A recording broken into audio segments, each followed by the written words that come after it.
Hello everyone, welcome to Gyan Mimamsa YouTube channel. Today we will discussing very important news from the Hindu and Indian Express. So let's start. So our first article is Rise in Swine Flu Cases in Capital.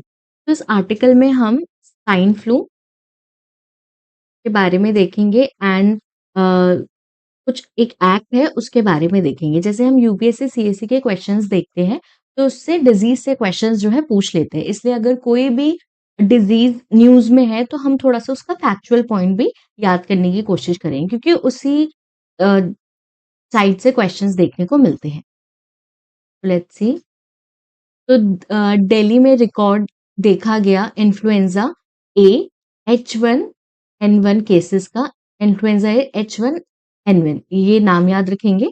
ये data किसने release किया है? National centre for disease control NCDC, जो बताता है कि बहुत ज्यादा जो है इन्फेक्शन बढ़ चुके। अब हमारे लिए इम्पोर्टेंट क्या है? हमारे लिए इम्पोर्टेंट है स्वाइन फ्लू के बारे में पढ़ना। स्वाइन फ्लू जो इसका कॉमन नाम है H1N1 वायरस का। तो H1N1 जो है वायरस का नाम है, स्वाइन फ्लू इसे कॉमनली बोला जाता है। एक ये इन्फ्लुएंजा वायरस है जो इन्फेक्ट करता है नोज को, थ्रोट को एंड लंग्स को। इन्फ्लुएंजा वायरस जो है वो 4 टाइप्स के होते हैं, 4 कैटेगरीज में हम रखते हैं इसे A, B, C and D। जो इन्फ्लुएंजा ए है ये मोस्ट कॉमन देखा जाता है, जो पिग से ह्यूमन तक फैलता है, ट्रांसमिट होता है। अगर इसके कॉमन सिम्टम्स देखें तो फीवर, कफ, हेडेक, मसल्स, ये सारे इसके कॉमन सिम्टम्स हैं। इसके साथ साथ ये सारे ग्रुप एज को जो है अफेक्ट कर सकता है, बट स्पेसिफिकली जिन्हें डायबिटीज है, हाइपरटेंशन है, बीपी की प्रॉब्लम है, हार्ट एंड लंग्स की डिजीज है, वो हायर रिस्क पे होते हैं इन्फ्लुएंजा ए के या H1N1 वायरस के। ये इसकी कॉमन चीज है, वायरल डिजीज है, ये याद रखें। अब इस एक्ट के बारे में मेंशन था, एपिडेमिक डिजीज एक्ट 1897। सो काफी पुराना एक्ट है। ये एक्ट कब यूज किया जाता है? दिस एक्ट अलाउ यूनियन और state government to take special measures when epidemic poses serious threat to public health. इसलिए जो लॉ है वो यूज किया जाता है जब स्टेट गवर्नमेंट या फिर यूनियन गवर्नमेंट को लगता है कि एपिडेमिक जो है देखा जा सकता है इस डिजीज की वजह से। देन ये कबिन एक्ट हुआ था, ये बहुत पुराना एक्ट है, 1897 का है। ब्रिटिश टाइम पीरियड का ये एक्ट जो है देखा जा सकता है। अब इसके सेक्शन 2 जो है, इस एक्ट का सेक्शन 2 जो क्या अलाउ करता है? ये अलाउ करता है the state can take measures when it is satisfied that the ordinary provision of law are not sufficient to control the pandemic। Suppose करिए कि कोई भी डिजीज आई, XYZ कोई भी डिजीज आई, उसके लिए कुछ प्रोविजंस जो है स्टेट ने या प्रोविजंस या लॉ हम कह सकते हैं स्टेट ने दिए, बट वो सफिशिएंट नहीं है, उससे कंट्रोल नहीं हो रहा एपिडेमिक। तो स्टेट के पास एक एक्स्ट्रा हम कह सकते हैं पावर आ जाती है इस एक्ट के थ्रू सेक्शन 2 में, कि वो और ज्यादा मेजर और किस तरीके से ये जो बीमारी है, डिजीज हुई है, उसे क्योर कर सकते हैं, फैलने से बचा सकते हैं। ये सारी चीजें सेक्शन 2 में दी गई है। अगर हम H1N1 की बात करें तो इसका जो डेटा देख रहे हैं, ये बहुत ज्यादा इंडिया में जो है इसके केसेस बढ़ रहे हैं, तो इस बारे में बताया गया। तो हमें क्या याद रखना है? सिर्फ हमें H1N1 के बारे में थोड़ा सा याद रखना है कि किससे ट्रांसमिट होता है, जूनोटिक डिजीज है या नहीं है, वायरल है या बैक्टीरियल है, देन इसके कितने टाइप्स होते हैं, और थोड़ा सा ये एपिडेमिक डिजीज एक्ट जो है उसके बारे में पढ़ेंगे, not more than that. Okay, next article is higher education faces 3 challenges. देखते हैं ऑथर क्या बोल रहे हैं हायर एजुकेशन के बारे में। जैसे अभी रिपोर्ट आपने देखी होगी या फिर QS रैंकिंग की रिपोर्ट है, यूनिवर्सिटी रैंकिंग की। उस बेसिस पे ऑथर ने यूनिवर्सिटी रैंकिंग की बात तो नहीं की है, बट तो हम देखते हैं किस बारे में ऑथर कह रहे हैं, क्या क्या चैलेंजेस है। ऑथर सबसे पहले कंपेयर करते हैं इंडिया के जो हायर एजुकेशन सिस्टम है, ग्लोबल रैंकिंग में उनकी रैंक जो है बहुत कम है। और वो बोलते हैं जैसे चाइना हो गया, सिंगापुर हो गया, हांगकांग हो गया, ये सारी कंट्रीज भी ये जो ग्लोबल रैंकिंग है उसमें टॉप में देखी गई है, जबकि इंडिया के साथ ही कुछ डिकेड्स पहले ये सारी कंट्रीज थी। तो ऐसे ये कंट्रीज क्या कर रही है अपने एजुकेशन सिस्टम में, जो ये ग्लोबल रैंकिंग में टॉप आ रही है, पर इंडिया जो है उन ग्लोबल रैंकिंग में टॉप यूनिवर्सिटीज में नहीं आ पा रहा है, तो वो क्वेश्चन पूछ रहे हैं। देन वो बताते हैं कि ऐसे नहीं है, या फिर हमें लगेगा कि इंडिया में जो फंडिंग है उसकी कमी है, रेगुलेशन की कमी है, या पुअर इंफ्रास्ट्रक्चर है, या फ्लॉड पॉलिसीज है। ये सारी चीजें नहीं है। जो मेन पर्पस है, क्योंकि ऐसा देखा गया है कि जो इंडियन यूनिवर्सिटी है वो वर्ल्ड क्लास कैपेबिलिटी रखती है साइंस में, टेक्नोलॉजी में, मेडिसिन में, रिसर्च में। स्टिल इन सारी चीजों के बाद भी इंडिया की जो रैंकिंग है वो इतनी कम क्यों है? जब इंडिया का इंफ्रास्ट्रक्चर इतना अच्छा है, इंडिया में इतनी कैपेबिलिटी है, वर्ल्ड क्लास चीज़ें जो है इंडिया की यूनिवर्सिटीज़ में देखी जा सकती है, स्टिल इंडिया की जो यूनिवर्सिटी की रैंकिंग है, वो इतनी कम क्यों देखी गई है? तो वो 3 फाउंडेशनल बैरियर्स जो है बताते हैं, जो ऑथर है वो 3 फाउंडेशनल बैरियर्स बताते हैं। उनका मानना है कि इन सारी वजह से ये सारे कुछ प्रॉब्लमैटिक एरिया है जहाँ पे हमें काम करने की ज़रूरत है। फर्स्ट वो बोलते हैं इंटेंशन, कॉन्सेप्ट एंड एग्जीक्यूशन। ये 3 जो है वो मानते हैं फंडामेंटल प्रॉब्लम्स है। फिर नेक्स्ट ऑथर कहते हैं कि फ्रॉम अ पॉलिसी पर्सपेक्टिव से अगर देखें, कुछ स्पेसिफिक सिस्टमैटिक फॉल्स के बारे में बताते हैं, जैसे पब्लिक यूनिवर्सिटी में हायरिंग। तो वो बताते हैं जब भी हम पब्लिक यूनिवर्सिटी में, इंडिया में जब भी कोई पब्लिक यूनिवर्सिटी में फैकल्टी को अपॉइंट करते हैं, हायर करते हैं, तो 1 ईयर के प्रोबेशन के बेसिस पर ये डिसाइड करते हैं क्या कैंडिडेट सूटेबल है उस पोस्ट के लिए या फिर नहीं। देन वो क्रिटिसाइज करते हैं practice of applying rigidity uniform policy across highly diverse entities. It means research के लिए जो पॉलिसीज फॉलो होगी वही साइंस से रिलेटेड अगर कोई स्ट्रीम है, इंस्टीट्यूशन है, उसमें भी सेम तरीके की हम कह सकते हैं प्रैक्टिसेस फॉलो हो रही है। चाहे टीचिंग फोकस हो, चाहे रिसर्च फोकस हो, रिसर्च फोकस के इंस्टीट्यूशन है, उसमें सेम तरीके का काम या सेम तरीके की पॉलिसीज जो है देखी जा रही है। सेम फ्रेमवर्क के अंदर जो है ये सारी पॉलिसीज देखी जा रही है। तो इससे भी प्रॉब्लम कह रहे हैं ऑथर। जैसे कोई साइंस फील्ड या साइंस इंस्टीट्यूशन है, उसके लिए अलग तरीके की पॉलिसीज होनी चाहिए, अलग तरीके से लॉज बनाने चाहिए। एंड जो रिसर्च एरिया में जा रहे हैं उसके लिए अलग इंस्टीट्यूशंस और अलग पॉलिसीज जो है या अलग फ्रेमवर्क्स जो है बनाने चाहिए। देन ऑथर ने जो 3 चैलेंजेस बताए थे वो उसे एड्रेस करते हैं। तो फर्स्ट चैलेंजेस वो इंटेंशन बताते हैं। इंटेंशन से ऑथर कहना चाहते हैं, उनका मेन एम्फेसिस ये करते हैं कि मेरिट, इंटीग्रिटी और फेयरनेस, ये 3 इंपॉर्टेंट पिलर्स है। इन 3 पिलर्स पे ही जो है हमें इंस्टीट्यूशन को काम करना चाहिए, इंडियन यूनिवर्सिटीज को काम करना चाहिए। वो बोलते हैं कि हम मान लीजिए अपॉइंटमेंट में, एडमिशन में फेवरेटिज्म नहीं दिखा सकते। हमें फेयर रहना पड़ेगा, मेरिट बेस पे काम करना पड़ेगा और अपनी इंटीग्रिटी के साथ काम करना पड़ेगा। क्योंकि वो बोलते हैं जो स्टूडेंट्स होते हैं, यूनिवर्सिटी में जो स्टूडेंट्स पढ़ रहे हैं, वो फेवरेटिज्म एंड डिसऑनेस्टी को देख पाते हैं, वो समझ जाते हैं कि किस वजह से ये सारा सिस्टम जो है चल रहा है। वो ये भी बोलते हैं कि सिर्फ टीचर्स का काम या इंस्टीट्यूशंस का काम पढ़ाना नहीं है, वो उनके मॉरल कंडक्ट से भी बहुत सारी चीजें जो है सीख सकते हैं। देन वो कहते हैं कि हायर एजुकेशन में स्पेसिफिकली यूनिवर्सिटी की अगर हम बात करें, चाहे वो गवर्नमेंट हो, चाहे वो कॉर्पोरेट हो, चाहे वो पब्लिक हो, इन सब पे हमें ध्यान देना चाहिए कि किस तरीके से हम स्टूडेंट्स को एक्सप्रेस करने का जो है मौका दे, वो अपनी गलतियों से सीखे, एक्सेसिव कंट्रोल ना लगाए, एक बाउंडेज में बंद करके ना रखे, वो अलग अलग तरीके के क्वेश्चन पूछे, डेवलपमेंट खुद से करे। ये सारा जो है मेंटोरशिप उनको देनी चाहिए। मेंटोरशिप के अंदर जो स्टूडेंट्स हैं वो ज़्यादा सीख पाएँगे, ना कि अगर हम एक रिजिड और एक्सेसिव कंट्रोल में अगर उनको कंट्रोल करने की कोशिश करेंगे, तो उनकी जो लर्निंग कैपेसिटी है, वो भी कम हो सकती है।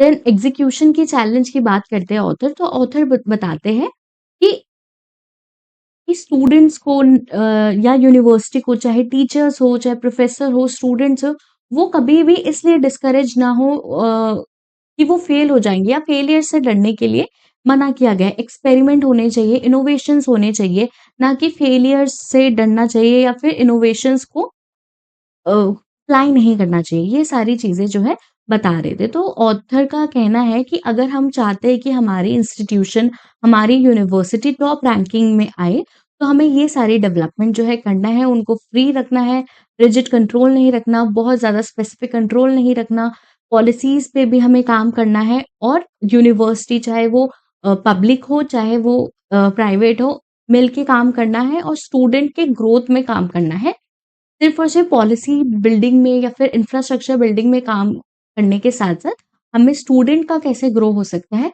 वो भी देखना है। Next article is Nicobar project tribal council से it concern are being overlooked. तो ये आर्टिकल निकोबार आइलैंड के बारे में है। न्यूज़ क्या है?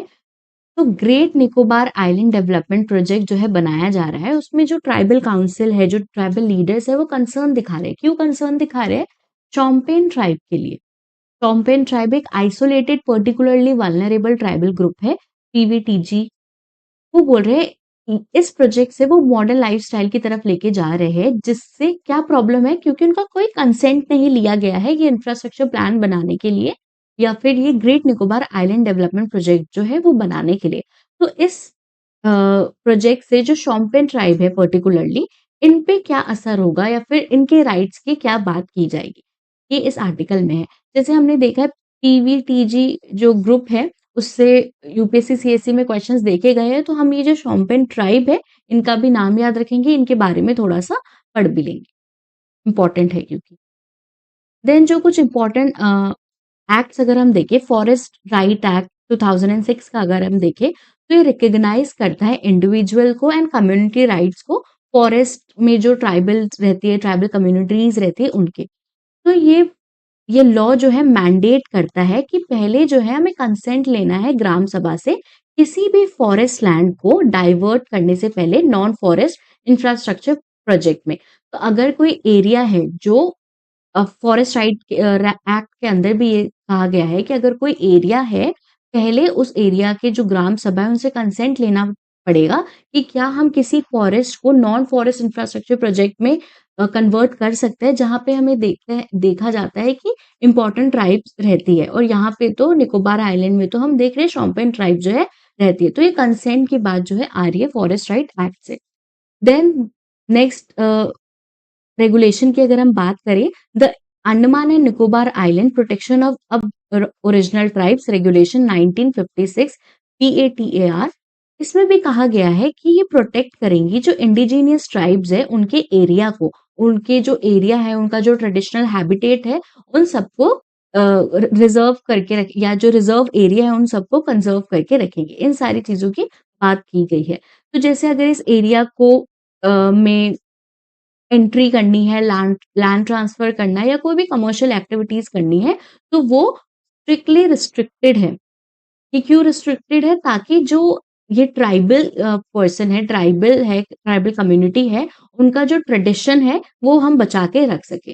तो ये रेगुलेशन फॉरेस्ट राइट एक्ट, फिर एनवायरमेंटल प्रोटेक्शन एक्ट, इसके अंदर environmental protection and an island coastal regulation zone की जो गाइडलाइंस है, वो भी ये सारी चीज़ें बताती है कि हमें इन एरियाज़ को जो है वो सेफगार्ड करके रखना है, स्पेसिफिकली उन एरियाज़ को जो सेंसिटिव एरिया है, जैसे वाइल्ड लाइफ सेंचुरीज़ हो गए, पीवीटीजी रिजर्व्स हो गए, उन सारे एरिया को हमें कंज़र्व करके रखना है, बचा के रखना है।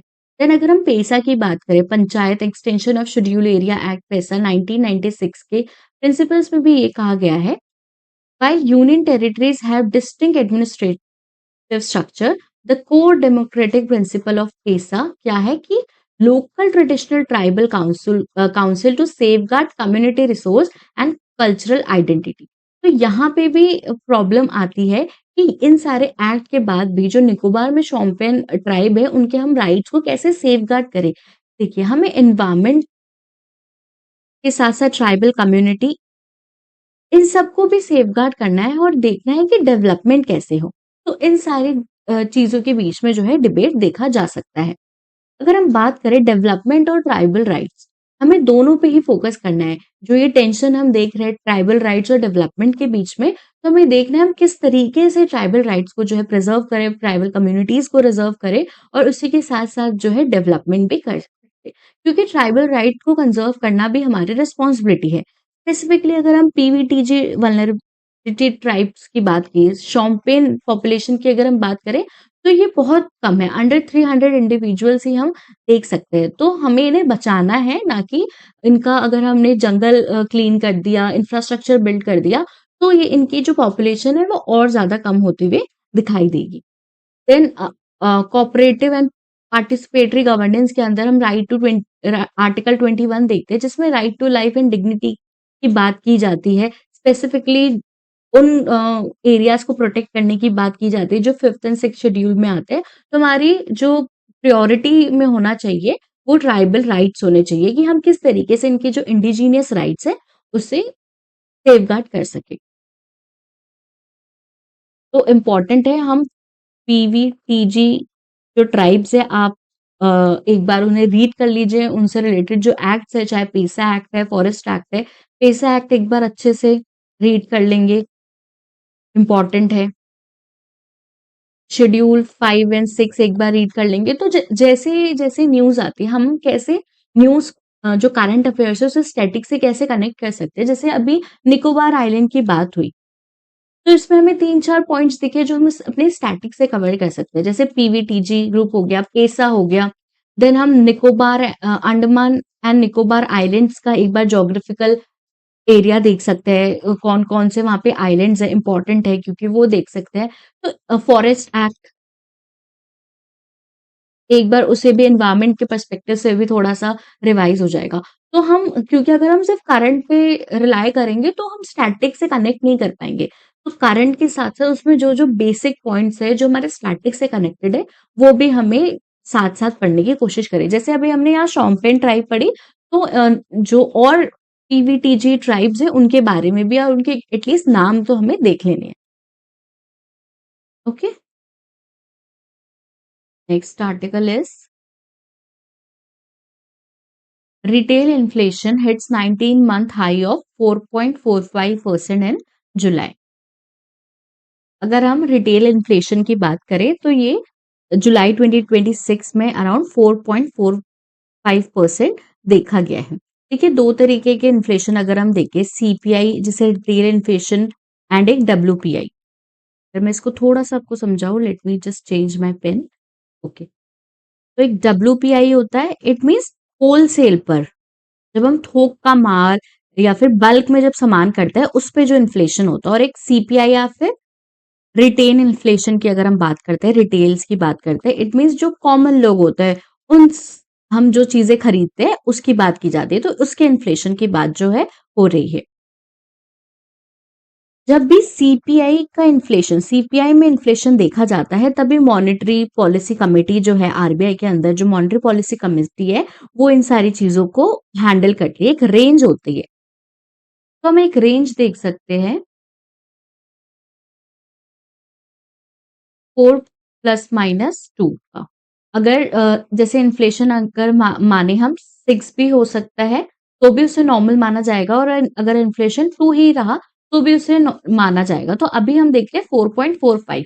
अगर ये इन्फ्लेशन 6% या 6% से ज्यादा देखा जाएगा, तो फिर जो मॉनेटरी पॉलिसी कमिटी है वो इन सारी चीजों को, कैसे इन्फ्लेशन को कंट्रोल करेंगे, कैसे इन्फ्लेशन जो है कंट्रोल में लाया जा सकता है कंट्री में, उन सब चीजों पर काम करेंगे।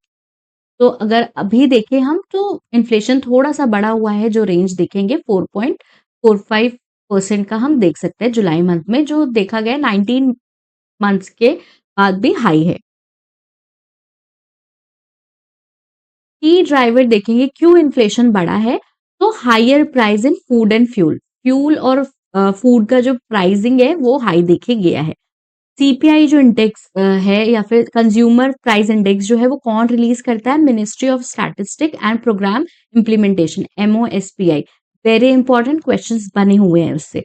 एंड सीपीआई का जो न्यू बेस ईयर है वो क्या है? 2024। तो ये कुछ फैक्चुअल चीजें हैं जो हमें याद रखनी है। देन अगर हम देखें, फूड एंड बेवरेजेस का जो इन्फ्लेशन है वो बढ़ा हुआ है। सारे फूड्स में स्पेसिफिकली अगर हम बात करें, अनियन, गार्लिक, जिंजर, इनके प्राइस बढ़े हुए हैं।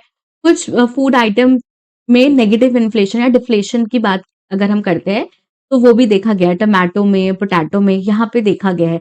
सर्विस में भी इन्फ्लेशन जो है, कहीं कॉस्ट लेयर देखा गया है, जैसे ट्रांसपोर्ट हो गया, फूड हो गया, रेस्टोरेंट हो गए। देखिए ये सारी चीज़ें क्यों ट्रांसपोर्ट, फूड और रेस्टोरेंट में अगर हम देखेंगे एलपीजी का क्राइसिस हमने देखा था, देन क्रूड ऑयल का क्राइसिस हमने देखा था।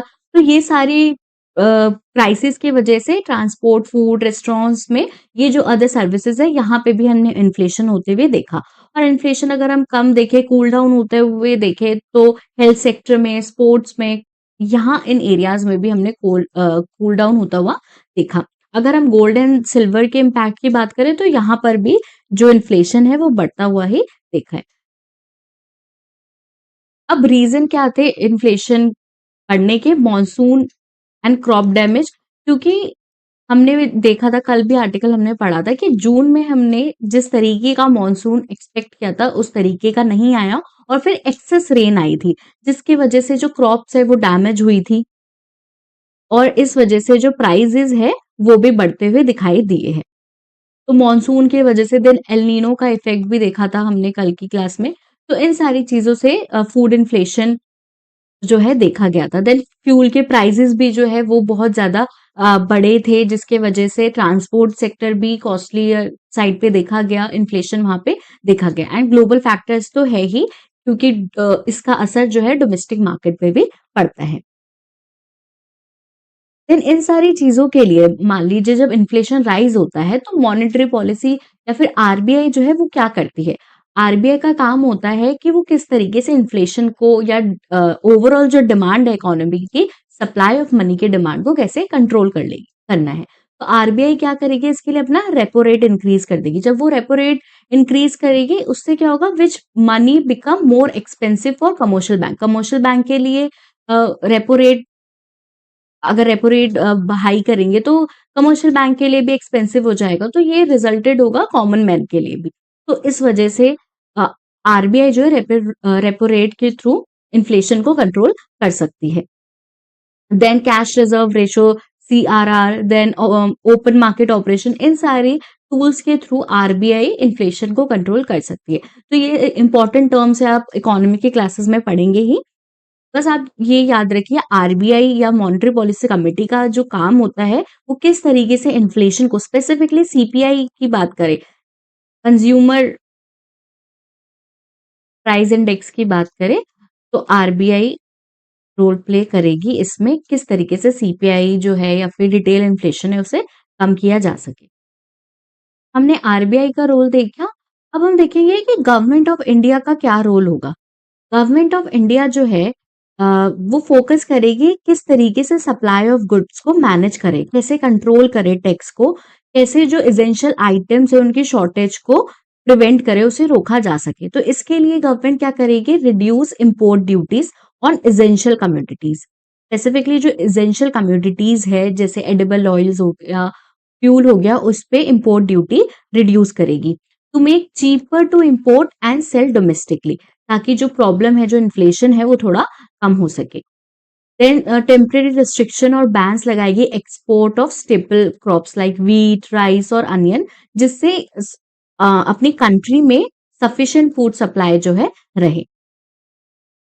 तो ग्राउंड लेवल पे किस तरीके से स्टॉक को यूज करना है, इंपोर्ट को किस तरीके से यूज करना है या फिर कंट्रोल करके रखना है, इंपोर्ट ड्यूटीज कैसे कम करनी है, इन सारी चीजों से गवर्नमेंट ऑफ इंडिया भी इन्फ्लेशन को कम करेगी। तो RBI and government of India दोनों का रोल जो है यहाँ पे प्ले होता है। आरबीआई ट्राई करेगी कि इन्फ्लेशन जो है 6% से ज्यादा ना जाए अभी, क्योंकि 4 की ही रेंज में है, पर कुछ कुछ कम्योडिटीज में हम देख सकते हैं 6 भी क्रॉस कर चुका है, तो इसलिए यहाँ पे प्रॉब्लम देख सकते हैं, इन्फ्लेशन जो है वो इंक्रीज होता हुआ दिखा है। इन्फ्लेशन के जो फैक्टर्स है वो इंटरनल एंड एक्सटर्नल दोनों हम देख सकते हैं। Our next article is UPI dramatic growth and it's next challenge. कुछ टाइम से हम देख रहे हैं यूपीआई से रिलेटेड जो है हम आर्टिकल पढ़ रहे हैं। आज देखते हैं कि क्या इम्पोर्टेंट चैलेंज या फिर क्या चेंजेस जो है लेके आए हैं। अगर हम 10 इयर्स अगो की बात करें, तो रिजर्व बैंक ऑफ इंडिया ने कैशलेस सोसाइटी या फिर डिजिटल ट्रांजैक्शन को बढ़ाया था, और सारा अगर इंडिया की बात करें तो बहुत ज़्यादा ग्रोथ जो है हमने यूपीआई की या डिजिटल ट्रांजेक्शन की देखी थी। 2016 में national payment corporation of India, उन्होंने लॉन्च किया था यूपीआई को। तो यूपीआई सिर्फ एक पेमेंट मेथड नहीं बन चुका। आज के टाइम पीरियड पे अगर हम देखें तो इंडिया का जो डिजिटल पब्लिक इंफ्रास्ट्रक्चर है, उसकी बैकबोन है यूपीआई। अगर आपको छोटी-सा सामान लेना हो, मान लीजिए कि आपको ग्रोसरी लेनी हो, ₹100 का कोई सामान लेना हो या फिर आपको 50,000 का कोई सामान लेना हो, तो हम किस पे डिपेंडेंट है? आज हम यूपीआई पे ही डिपेंडेंट हैं। हम पेमेंट जो है वो यूपीआई से ही करते हैं। डिजिटल ट्रांज़ैक्शन ही जो है देखा जा रहा है। तो अगर हम देखें कि मार्केट का जो शेयर है सिंस 2019 से और आज का देखा जाए तो 87.6% देखा जा रहा है और retail digital payments in India तो बहुत ज़्यादा जो है बढ़ चुका है। Uh, over 55 crore people use it daily for everything from buying vegetables to settling larger bill. तो छोटे से अमाउंट से लेके बड़े अमाउंट तक भी हम ये यूपीआई का यूज कर रहे हैं। यूपीआई को अगर हम देखें जैसे जो इवेंट्स थे, डीमोनेटाइजेशन था, कोविड-19 था, उसके बाद से कैशलेस या कॉन्टैक्टलेस पेमेंट जो है और ज़्यादा बढ़ चुकी है। सिर्फ यूपीआई अब डोमेस्टिक बाउंड्रीज तक ही नहीं है, यूपीआई जो है वो एक्सपैंड हो चुकी है 9 फॉरेन कंट्रीज में भी, जैसे Singapore, France, UAE, Mauritius, Nepal, इन सारी कंट्रीज में भी जो है यूपीआई का एक्सपेंशन देखा जा सकता है। एंड अगर जैसे हम इनोवेशंस की बात करें, सिंगापुर ने जैसे अलाउ किया है इंस्टेंट क्रॉस बॉर्डर रेमिटेंस देने की बात करिए कुछ फ्रैक्शन ऑफ कॉस्ट में। अब रेमिटेंस रेमिटेंस भी जो है वो यूपीआई के थ्रू आ सकता है, भेजा जा सकता है। तो एक इम्पॉर्टेंट ग्रोथ जो है हम यूपीआई के सेक्टर में, डिजिटल इंफ्रास्ट्रक्चर के सेक्टर में देख सकते हैं। बट इसी के साथ साथ कुछ मेजर प्रॉब्लम्स भी जो है आर्टिकल में बताए गए हैं, जैसे मार्केट कॉन्सेंट्रेशन, मोनोपोली। अगर हम देखेंगे कि 2 ऐप्स हैं, यूपीआई के 2 ऐप्स देखेंगे हम, गूगल पे एंड फ़ोन पे। तो आप देखेंगे ज़्यादातर हम लोग भी गूगल पे एंड फ़ोन पे ही यूज़ करते हैं। तो आर्टिकल में बताया गया है कि ये जो 2 लार्ज यूएस जो इकोसिस्टम है, उसका डोमिनेंस बहुत ज़्यादा बढ़ा हुआ है इंडिया पे। स्पेसिफिकली अगर हम देखें तो 80 टू 85% का जो ट्रांज़ैक्शन वैल्यू है, वो इन्हीं 2 ऐप से फ़ोन पे एंड गूगल पे से हम देख सकते हैं। जो ट्रेडिशनल इंडिया का बैंक है, state bank of India, SBI जो है, वो भी इतना बड़ा मार्केट कैप्चर करने में फेल हुआ है। बट ये 2 जायंट ऐप जो यूएस बैक्ड ऐप्स है, वो इन सारी चीज़ों में प्रमोट होते हुए दिखाई दे रहे हैं। तो इन सारी चीज़ों को रोकने के लिए या फिर इसका रिस्क मैनेजमेंट के लिए एक फेयर कॉम्पिटिशन के लिए, क्योंकि अगर सिर्फ 2 ही कंपनीज़ या फिर 2 ही हम कह सकते हैं ऐप मार्केट में इतना डोमिनेंस दिखाएगा, तो जो और सारे ऐप्स है या और जो कॉम्पिटिशन है वो फेयर नहीं रहेगा। तो इसके लिए एनपीसीआई ने प्रपोज़ किया है 30% मार्केट शेयर कैप किसी भी सिंगल ऐप पर। बट ये कैप अभी तक जो है रेगुलेट नहीं हुआ है और ऐसा बोला जा रहा है कि दिसंबर 2026 तक रेगुलेट हो सकता है। तो यहाँ पे मेन चैलेंज क्या देख रहे हैं हम, 2 जो कंपनीज़ है, 2 जो ऐप्स है, फ़ोन पे एंड गूगल पे, उनका डोमिनेंस बहुत ज़्यादा है इंडियन मार्केट में, स्पेसिफिकली अगर हम बात करें पेमेंट के सेक्टर में। तो ये प्रॉब्लम देख रहे हैं क्योंकि यहाँ पे फेयर कॉम्पिटिशन नहीं होगा, सिर्फ इन 2 जो ऐप्स है उनकी वजह से। तो इन फेयर कॉम्पिटिशन लाने के लिए भी गवर्नमेंट मार्केट शेयर पे कैप लगाने की बात कर रहे हैं। देन सेकंड चैलेंज की अगर हम बात करें, financial sustainability and zero MDR का जो इश्यू था। The most pressing question for UPI's next phase is growth, who will foot the bill? कौन जो है इसका जो भी इसका अमाउंट होगा वो कौन किसके ऊपर जाएगा? ये क्वेश्चन जो है पूछा जा रहा है। तो इन 2022 the government introduce zero method discount. ये क्यों मेथड इंट्रोड्यूस किया था? ज़ीरो मर्चेंट डिस्काउंट रेट या ज़ीरो एमडीआर क्यों लॉन्च किया गया था गवर्नमेंट के थ्रू? क्योंकि इंट्रोड्यूस किया था क्योंकि वो चाहते थे कि इंडिया का जो इंफ्रास्ट्रक्चर है, जो इंडिया का पेमेंट या फिर कैशलेस डिजिटल पेमेंट की अगर हम बात करें तो वो बहुत ज़्यादा अ, इंक्रीज़ हो या बहुत ज़्यादा लोगों तक पहुँचे, इसलिए ज़ीरो एमडीआर की बात की जा रही थी। अब जैसे क्योंकि मैसिव अडॉप्शन हो चुका है, हम देख रहे हैं इंफ्रास्ट्रक्चर भी बहुत ज़्यादा बढ़ चुका है, बैंक्स ने भी इसके साथ कोलैबोरेट किया है, तो हम देखें इसका इंफ्रास्ट्रक्चर बढ़ चुका है। अभी जैसे अगर हम करंटली देखेंगे तो 2000 के ऊपर की बात जो है एमडीआर लगना स्टार्ट हो जाएगा, तो एक स्मॉल ट्रांज़िशन जो है हम देख रहे हैं। जैसे हमने देखा एमडीआर जो है लग रहा है अबव 2000 रुपीस के लिए, तो जो स्मॉल वेंडर्स हैं उनको इससे हटाया गया है कि जो स्मॉल डेली यूज की चीजें, ग्रोसरी की चीजें, वो इन सब चीजों में इंक्लूड नहीं है। पर 2000 से ऊपर का अगर आपका ट्रांजेक्शन होता है तो उस पे कुछ अमाउंट ऑफ एमडीआर भी लगेगा। Additionally, fintech company must focus on building value-added service like digital credit card, insurance integration rather than relying solely on the government payout. तो कंपनीज के लिए सजेशन है कि आप और भी जो चीजें हैं और भी जो एडिशनल सर्विसेज है उसे इंक्लूड करो। सिर्फ और सिर्फ हम गवर्नमेंट के पे आउट्स पे, कंपनीज जो है गवर्नमेंट के पे आउट्स पर रिलाय नहीं कर सकते। उन्हें अपना अलग अलग जो वैल्यू एडेड सर्विसेज है उसे ऐड करनी चाहिए और उसके थ्रू जो है पब्लिक को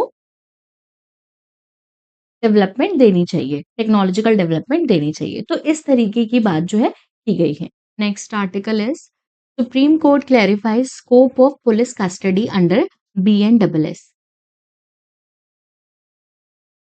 तो सुप्रीम कोर्ट ने क्लैरिफाई किया है scope of police custody under section 187 clause 2 of भारतीय नागरिक सुरक्षा संहिता BNSS जो रिप्लेस हुआ था CRP से सेक्शन 167 ऑफ ओल्ड CRPC। इसमें कस्टडी के रूल्स को शिफ्ट किया है।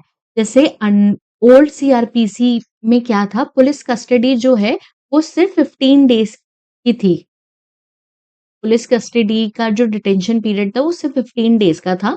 बट जो BNSS सेक्शन 187(2) के अंदर देखेंगे तो पुलिस कस्टडी जो है अभी भी 15 डेज की है, बट वो इंस्टॉलमेंट्स पे या पार्ट्स में वो कस्टडी ले सकते हैं। अब मान लीजिए इससे प्रॉब्लम क्या हो रही थी या फिर इसको चेंज करने की क्या जरूरत पड़ी। 15 डेज का पहले था कि किसी भी को भी डिटेन करेंगे तो सिर्फ 15 डेज के अंदर कोई भी अगर उनसे पूछताछ करनी है, कोई भी कस्टडी में लेना है, कोई भी क्वेश्चन पूछना है तो फर्स्ट 15 डेज की बात ही की जाती थी। फर्स्ट 15 डेज के बाद जब वो जुडिशियल कस्टडी में, लॉकअप से पुलिस कस्टडी से जब वो जुडिशियल कस्टडी में चले जाएंगे तो फिर अलाउ नहीं होता था कि वो कस्टडी में फिर से या फिर उनसे कोई भी क्वेश्चन जो है पूछ सके आफ्टर 15 डेज। तो इसकी लूप होल था एक ये। तो इसमें क्या होता था, जो मान लीजिए किसी ने कोई क्राइम किया, किसी ने मान लीजिए कोई चोरी की है, तो उन्हें पता है फर्स्ट 15 डेज के बाद अगर कोई भी इन्वेस्टिगेशन होगी, कुछ भी पूछताछ होगी तो अलाउ नहीं होगा क्योंकि स्प्लिट हो जाएगी कस्टडी, जुडिशियल कस्टडी में चले जाएंगे वो। क्योंकि मैक्सिमम जो पुलिस कस्टडी का विंडो था वो सिर्फ 15 डेज का था, वो भी फर्स्ट 15 डेज। तो बहुत सारे जो मान लीजिए कोई क्रिमिनल है, जैसे हमने एग्जांपल लिया है, किसी ने चोरी की है, तो वो क्या करता था, हॉस्पिटल में एडमिट होने की बात करता था। 10 मान लीजिए 5 दिन तक इन्वेस्टिगेशन की, उससे पूछताछ करी और 10 दिन उन्होंने हॉस्पिटल में या फिर वो हॉस्पिटलाइज्ड हो गए। तो वो जो विंडो था 15 डेज का वो खत्म हो चुका था और 15 डेज के विंडो के बाद लॉकअप में या पुलिस कस्टडी के बाद उन्हें जुडिशियल कस्टडी में जाना पड़ता है जिसने क्राइम किया है। तो जब एक बार वो हम कह सकते हैं पुलिस कस्टडी विंडो जो है खत्म हो जाता है तो अलाउ नहीं होता है जाना। बट अब न्यू जो सेक्शन है BNSS का सेक्शन 187, उसमें क्या कहा गया है कि ये जो 15 डेज है ये 15 डेज ही रहेंगे, बट आप इसे इंस्टॉलमेंट में या अलग अलग पार्ट्स में ले सकते हैं। मान लीजिए 5 डेज तक पुलिस कस्टडी में जो है रहा जाएगा एक पर्सन जिसने क्राइम किया है। उसके बाद जो है अगर मान लीजिए काफ़ी टाइम हो गया या फिर कोई और इन्फॉर्मेशन नहीं मिली, बट उसकी इन्फॉर्मेशन जो है वो 28 डे पे मिली है, तो ये सारी इन्वेस्टिगेशन जो है फिर से की जा सकती है।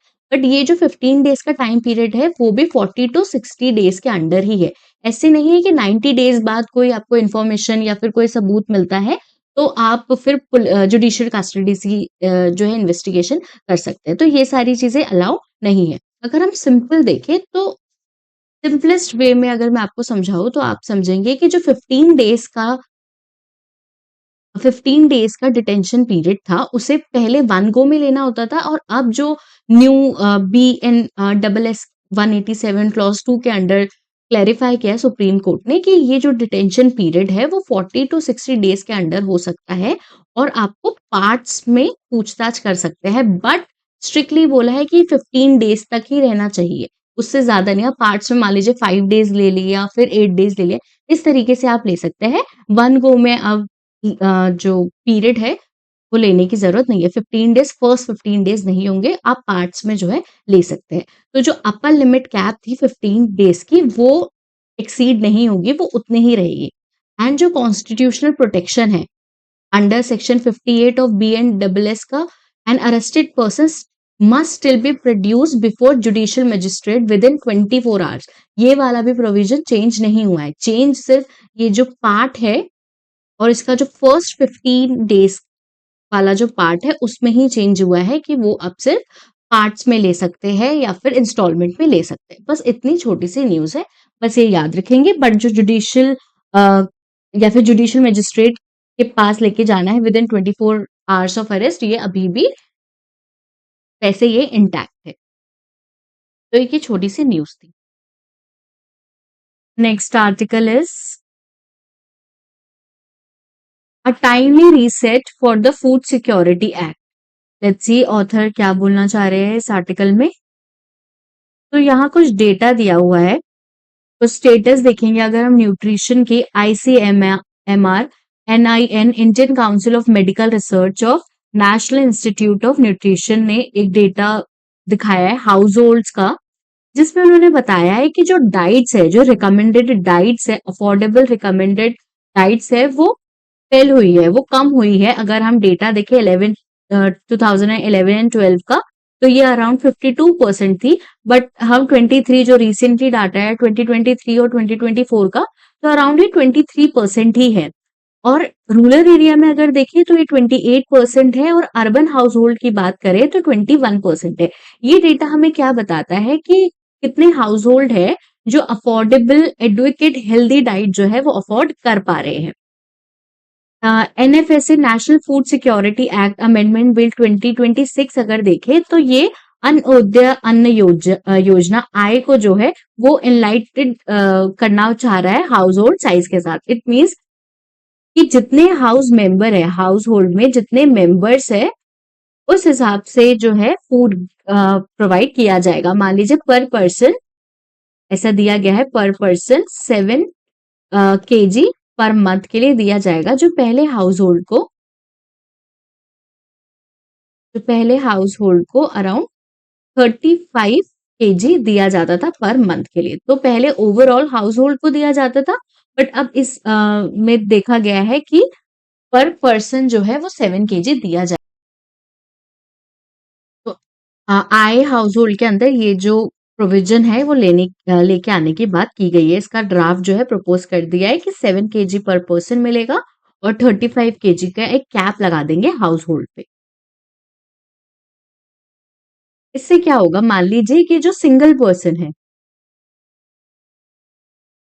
या फिर कोई विडो है जिसके चिल्ड्रन है या एल्डरली कपल है, उनके लिए प्रॉब्लम क्रिएट हो जाएगी। मान लीजिए कि कोई 2 पर्सन था, वो पहले 35 kg जो है उन्हें फूड ग्रेन मिलता था, बट जब अगर ये आय का प्रपोजल जो ड्राफ्ट किया अगर वो हो जाता है, तो मान लीजिए 2 पर्सन है तो सिर्फ उन्हें 14 kg मिलेगा, जहां उन्हें पहले 35 kg मिल रहा था। तो यहाँ पे रिडक्शन देखा जाएगा उनकी फूड में। और जैसे जिस तरीके से डाटा हमें दिखाई देता है, उससे हमें पता चलता है जो फूड ग्रेन प्रोवाइड हो रहा है, जो एडुकेट हेल्दी डाइट है वो प्रोवाइड हो रही है, वो बहुत ज्यादा कम होती जा रही है। और रूरल एरिया में भी एंड अर्बन एरिया में भी हाउस होल्ड की बात करें तो अगर इनका गैप देखें हम, तो ये भी बहुत ज्यादा बढ़ रहा है। जबकि जो गवर्नमेंट है वो 80 करोड़ से ज्यादा का फ्री फूड ग्रेन जो है वो प्रोवाइड कराती है। अगर हेल्थ एंड डिजीज स्टेटिस्टिक्स देखें हम नेशनल फैमिली हेल्थ सर्वे के, ये इंपॉर्टेंट है। ये सर्वे आप की जो रिपोर्ट्स होती है वो आप याद कर सकते हैं, आप अपने आंसर राइटिंग में लिख सकते हैं। ऐसे कुछ इंपॉर्टेंट सर्वे होती है, स्कीम होती है, वो हमें याद रखना है। तो नेशनल फैमिली हेल्थ सर्वे जो है वो इम्पोर्टेंट है। तो अगर हम स्टंटिंग की बात करें जिसमें लो हाइट फॉर एज देखी जाती है, हाइट जो है कम देखी जाती है इन अंडर 5 ईयर के एज से नीचे, तो वो फेल हुई है, मतलब कम इसमें अच्छा रिकॉर्ड देखा गया है। Wasting low height for height बेयरली change, मतलब पहले 19.3% थी और अब 19% है। अंडरवेट ये भी बेयरली चेंज हुआ है। Only 15% of children 6 to 23 months get a minimally advocate diet. तो अगर हम इस पूरे डेटा को भी देखेंगे, नेशनल फैमिली हेल्थ सर्वे का सर्वे देखेंगे, तो इसमें देखेंगे कि सिर्फ स्टंटिंग में हम थोड़ा-सा देख सकते हैं कि इम्प्रूवमेंट हुआ है, बट और सारे एरियाज़ में ज़्यादा कोई इम्प्रूवमेंट नहीं हुआ है। तो जो हमारे चिल्ड्रन है, इंडिया में जो चिल्ड्रन है स्पेसिफिकली रूरल एंड अर्बन दोनों एरिया में, वहाँ पे हम देख रहे हैं जो 5 इयर्स तक की एज तक उनकी ग्रोथ हो सकती थी, वो उतनी अच्छे तरीके से नहीं दिखाई दे रही है। ICMBR, Indian council of medical research, Indian diabetes की अगर स्टडीज की बात करें तो इंडिया में डायबिटिक और प्री डायबिटिक केसेस जो है वो भी बढ़ चुके हैं। क्योंकि इंडिया में ऐसा क्यों हुआ है, स्पेसिफिकली अगर हम बात करें अर्बन एंड रूरल एरिया की, तो यहाँ ऐसा क्यों हुआ है, जो हमारी डाइट है वो ज्यादातर जो है कार्बोहाइड्रेट कार्ब से भरी हुई दिखाई देती है, और जो हमारा प्रोटीन इंटेक है वो बहुत कम है। कार्ब्स हमारे खाने में बहुत ज़्यादा है और जो प्रोटीन है वो बहुत कम है। इस वज़ह से ये सारी प्रॉब्लम्स जो है देखी जा सकती है, क्योंकि एक तरीके का खाना, एक तरीका का न्यूट्रिशन मिलना भी जो माइक्रो न्यूट्रिशन है उसकी कमी भी जो है देखी जा सकती है। प्रोटीन की बहुत ज़्यादा कमी देखने को मिली है। इंफ्रास्ट्रक्चर एंड स्कीम्स की अगर हम बात करें तो fair prices shops, electronic points of sale, one nation one ration card, ये सारी स्कीम, ये सारे इंफ्रास्ट्रक्चर जो है हम देख रहे हैं। आयुष्मान आरोग्य के अकॉर्डिंग स्क्रीन्ड अडल्ट हुए थे जिसमें डायबिटीज जो है वो देखी गई है। इवन यूनियन बजट 2026 एंड 27 में भी फूड सब्सिडीज के लिए मनी एलोकेट किए हैं। अब इस सबसे क्या पता चल रहा है कि स्कीम्स भी बन रहे हैं, इंफ्रास्ट्रक्चर्स भी बन रहे हैं, बट क्या ऐसे रीजन है जिसके वजह से फूड सिक्योरिटी की बात करें या फिर जो न्यूट्रिशन है उसमें कमी देखने को मिल रही है। अगर हम देखें shift from food security to nutrition security, in equity जो है देखी जा रही है। जैसे अगर 35 केजी आय हाउस होल्ड में लार्जर फैमिली को इतना बेनिफिट नहीं देखा जा रहा है। अ 7 मेंबर हाउस होल्ड रिसीव 5 KG per person, while 8 member हाउस होल्ड रिसीव 4.4 केजी पर पर्सन। और स्मॉलर जो ग्रुप है, मान लीजिए हाउस होल्ड जो 1 to 4 मेंबर्स के हैं, उनमें भी ये देखा जा रहा है कि स्पेसिफिकली जो अलग रह रहे एल्डरली पर्सन जो अलग रहते हैं, विडोज है, पर्सन विद डिसेबिलिटी है, उनका देखा जा रहा है कि उन्हें 7 केजी पर पर्सन का फॉर्मूला मिल रहा है। बट इस सब में, इन सारी चीजों में क्या देखा गया कि पहले जो हाउस होल्ड को दिया जा रहा था 35 केजी, उसमें कमी आती हुई दिख रही है। स्पेसिफिकली ये जो ग्रुप है उनके लिए प्रॉब्लम क्रिएट हो रही है, क्योंकि अब इससे क्या होगा, double burden of mall nutrition बढ़ जाएगा। वैसे ही इंडिया में जो है डाइट जो है हाई कार्बोहाइड्रेट देखा जा रहा है, इंटेक जो है कार्ब्स का ज्यादा होता है, और प्रोटीन जो है वो कम, या हम कह सकते हैं जो लीन प्रोटीन है उसकी बहुत कमी देखी जा रही है, जिसकी वजह से दो चैलेंज भी हम देख सकते हैं। एक हम देख सकते हैं अंडर न्यूट्रिशन, जैसे स्टंटिंग हो गया, वेस्टिंग हो गया, स्पेसिफिकली चिल्ड्रंस में ये देख सकते हैं। Then non communicable disease like diabetes जैसी बीमारियों को हम बढ़ता हुआ देख सकते हैं, क्योंकि न्यूट्रिशन नहीं मिलेगा और जो बर्डन है माल न्यूट्रिशन का वो बढ़ता जाएगा। अब पॉलिसी में हम क्या-क्या चेंजेस कर सकते हैं, क्या-क्या चैलेंजेस है पॉलिसीज के या स्ट्रक्चर्स के। तो अगर हम देखेंगे ये सारा जो डेटा है, हम आउटडेटेड सेंसस डेटा से कर रहे हैं। 2011 का सेंसस जो है हम यूज कर रहे हैं, जबकि अब 2026 आ चुका है, तो यहाँ पे भी प्रॉब्लम देखी जा सकती है। फिर सीरियल सेंट्रिक बायस देखेंगे हम, over reliance on PDS, public distribution system पे जो है ओवर रिलायंस देखा जा रहा है, जिसमें माइक्रो न्यूट्रिशन का डेफिसिट देखा जा रहा है। क्योंकि सीरियल्स दिया जाता है, मान लीजिए गेहूँ दिया जाएगा, राइस दिया जाएगा, बट जो माइक्रो न्यूट्रिशंस है उसकी कमी देखी जा रही है। इसके लिए गवर्नमेंट क्या कर सकती है? सबसे पहले जो 35 केजी का एनलाइटमेंट था वो पर हाउसहोल्ड उतना ही रहने देना चाहिए, ताकि जो वल्नरेबल फैमिली है, स्मॉल वल्नरेबल फैमिली है, उनको प्रोटेक्ट कर सके, एटलीस्ट उन्हें मिनिमम चीज़ें, मिनिमम फूड जो है वो प्रोवाइड कर सके। Review the 35 kg ceiling for a larger household based on consumption data, nutrition needs and transparent fiscal costing. अब देखिए 35 केजी जो है वो पर हाउस होल्ड की बात की है, बट बहुत सारे ऐसे भी हाउस होल्ड होंगे जिसमें ज्यादा मेंबर्स होंगे, मान लीजिए 7 मेंबर हो गए, 8 मेंबर हो गए, तो उन सबको हमें रिवाइज़ करना है, हमें देखना है कि कितने और क्या ये सीलिंग को बढ़ाने की ज़रूरत है? क्या 35 केजी से और ज़्यादा 40 केजी या 45 केजी तक लेके जाने की ज़रूरत है? क्योंकि लार्जर फैमिली, लार्जर हाउसहोल्ड में इन सब चीज़ों की ज़रूरत होगी। देन जो डाइटरी है हमारी, जो डाइट है उसे डाइवर्सिफ़ाई करना चाहिए, उसमें प्रोटीन का इंटेक बढ़ाना चाहिए, पल्सेस हो गए, मिलेट हो गया, beans, milk, nuts, vegetable, oil seed, ये सारी जो चीज़ें हैं, जो इम्पोर्टेंट माइक्रो न्यूट्रिशन दे सकती है एक फैमिली को, वो सब भी ऐड ऑन करने की बात की गई है।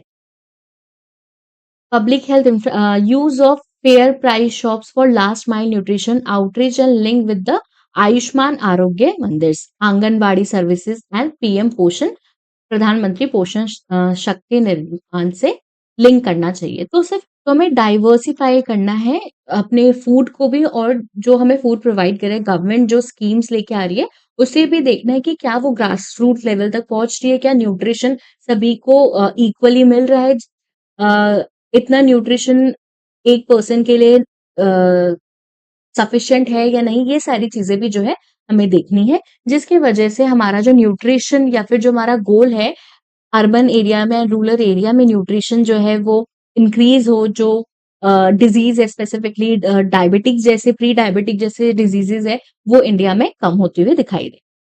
तो ये आर्टिकल भी इम्पोर्टेंट था, इसमें जो इम्पोर्टेंट डेटा है वो भी हम याद रख सकते हैं, वेस्टिंग स्टंटिंग के, फैमिली सर्विस से रिलेटेड जो है, नेशनल हेल्थ फैमिली सर्विस से जो रिलेटेड है वो याद रख सकते हैं, आंसर लिखने में यूज आएगा।